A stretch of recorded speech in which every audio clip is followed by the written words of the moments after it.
This story I'm about to tell you is a heartbreaking one. I hope you learn from it. Before I proceed, I would like to urge parents to not trust anyone with their kids. Take time to drop your kids to school. Be friendly with them. Teach them to be polite but never to trust strangers. Ask them about their day and always make them trust you enough to open up in case of any unusual incidents. Story time. My daughter is 6 years old and she's in primary 1. We live about a kilometer away from her school. So every day, this taxi driver, whom we are familiar with, takes her to school and returns her home in the afternoon. Because both I and my husband are working and we leave home early, just after she goes to school. One day when I was at work, I received a call from her class teacher requesting that I come to the school as soon as possible. What happened to my daughter? I asked her anxiously. She told me that there was nothing to panic about. I should make sure I come before school dismissed that day. I was worried sick about my daughter. I immediately excused myself from work, took the first transport available, burst into her school panting and sweating. We will talk about this privately, the teacher told me. She led the way to an empty office and I followed her quickly. Do you see your child off when she comes to school?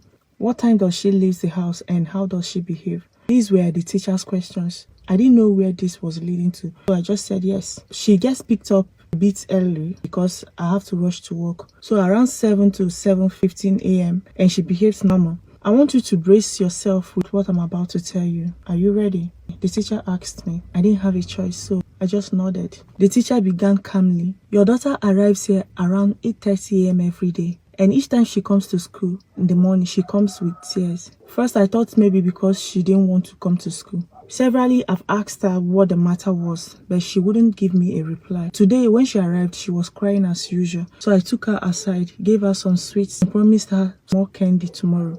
In a very friendly tone, I asked the teacher why my daughter cries every day. The answer I got shocked me. She took a deep breath while looking at me. Mom, she continued with caution, the driver has been sexually abusing your daughter every morning for some time now.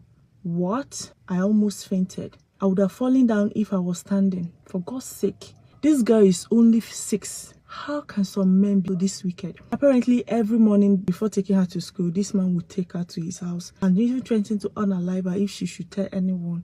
I started sweating, felt dizzy. Why? Why my little girl? My body was shaking. Should I call your husband? The teacher asked me. No, he might do something drastic. I had to find a way to break the news to him. I replied her. After a while, I called my husband's sister and together we broke the news to him. The news shattered him. He cried uncontrollably, got so furious and swore to deal with this driver. But we told him not to take matters into his own hands and just leave the law to do its work. We reported the matter to the police, gave them the details of the man. They caught him and took him in. After getting a P3 form from the police, we took my daughter to the hospital. The driver was found guilty of assaulting our little girl multiple times and was given a 20-year jail term.